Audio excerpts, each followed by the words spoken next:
The number one thing women come to me and want coaching on is this feeling of just not being happy. That's what they come for. I'm just not happy. So I decided to throw out some questions here. So if you're one of those women who's like, I'm just not happy, something's off. Maybe you're not miserable or feeling miserable all the time, but just something's off.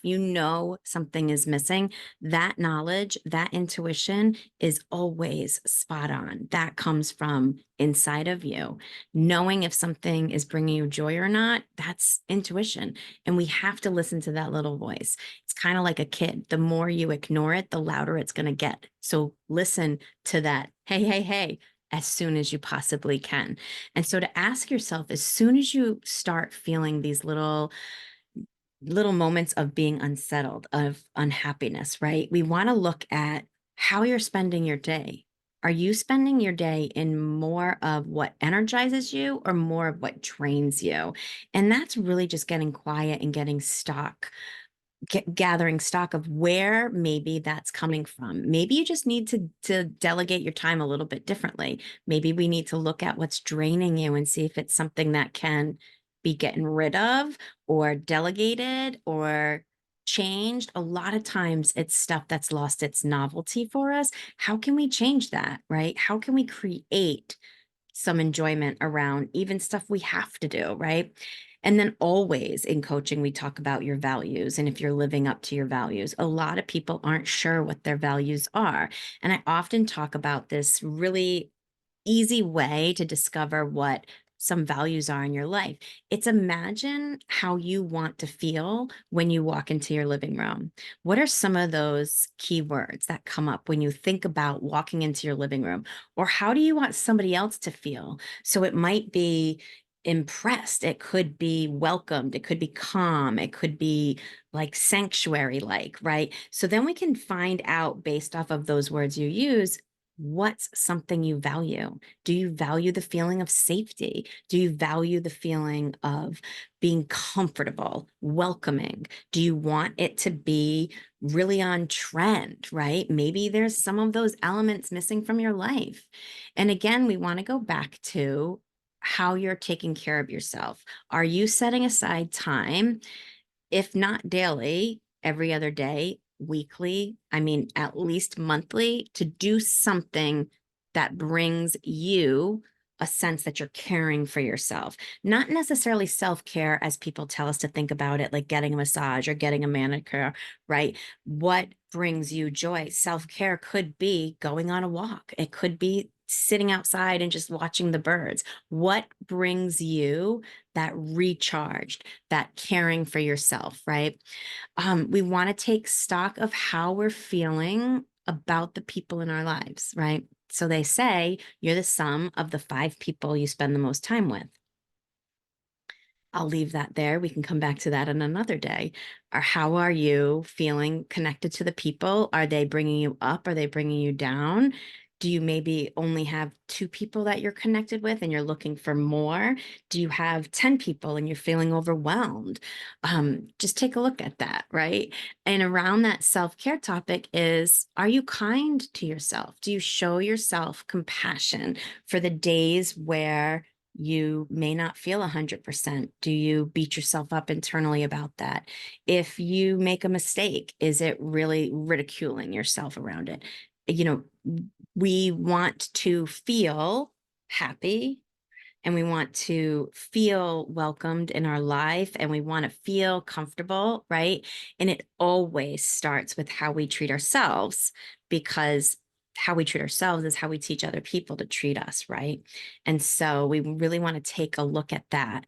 Another big part of unhappiness stems from women going after somebody else's dream, what somebody else thinks they deserve, what somebody else thinks they're good at, what somebody else expects from them, right? Take stock of what you're doing. And is it really what you want to be doing? Or are you kind of chasing somebody else's dream, right? We want to make sure that it's yours, what we're going after. What you want is your wants, right? It's not what somebody else thinks.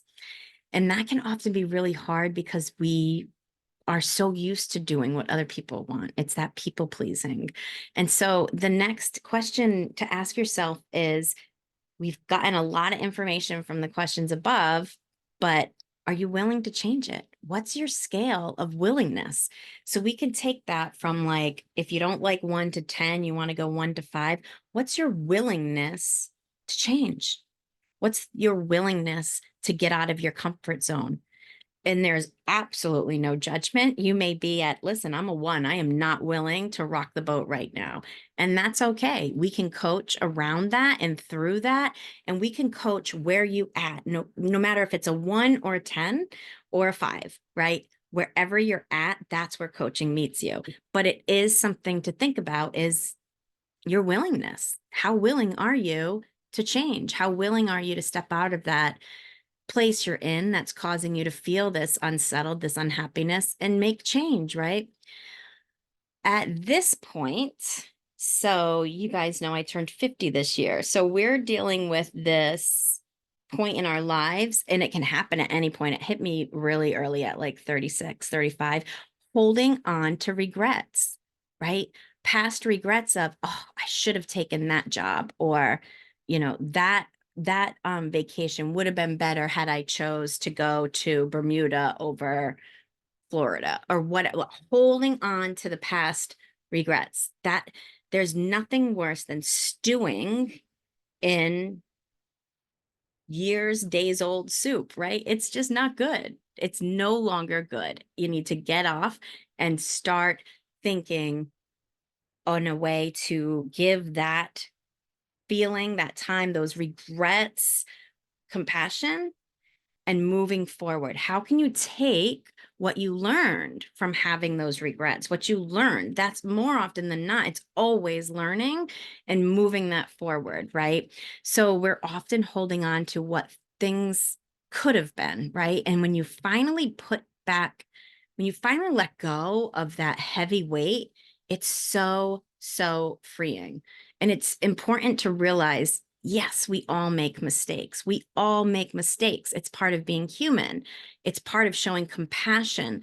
It's allowing ourselves that space and grace to grow, that forgiveness, to give that to ourselves is so important. We're so quick to forgive other people, and regretting parts of our lives is just really not showing ourselves compassion rather.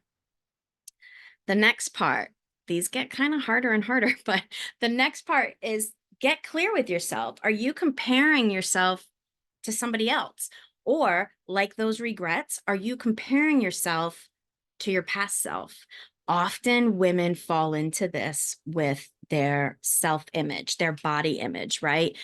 I I think I've had this conversation 3 times in the last 2 months with women wanting to embrace where they're at and not letting go of where they were. But when we get clear and I ask them, they weren't even happy with their body, what they're wishing they had now, right? So there's a major disconnect. We want to get clear on what we're comparing ourselves to, who we're comparing ourselves to, and if it's other people or ourselves. Getting clear on that gives you so much information for growth in how to move forward. I mean, we've all heard comparison is the thief of joy, right? So no surprise we're feeling unhappy about it.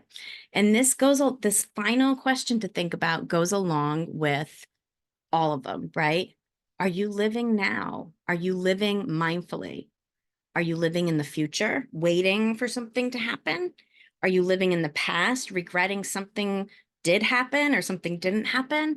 Or are you in the moment right now, living presently, living mindfully, without attachment, without judgment, with compassion, loving kindness? This is where it's at. This is all we have, is right now. So for this week's Teachings and Tangents, I'm going to leave you with a whole bunch of questions. But really, when I coach women, these are all questions that we get to at some point or another. So I started this YouTube channel as a way for women to get coaching without having to hire a coach. So jot down these questions. I'll put them down in the notes and sit with it. Sit with your answers, right? No need to rush. Take your time and enjoy the present moment as you're working on becoming happier. See you next week.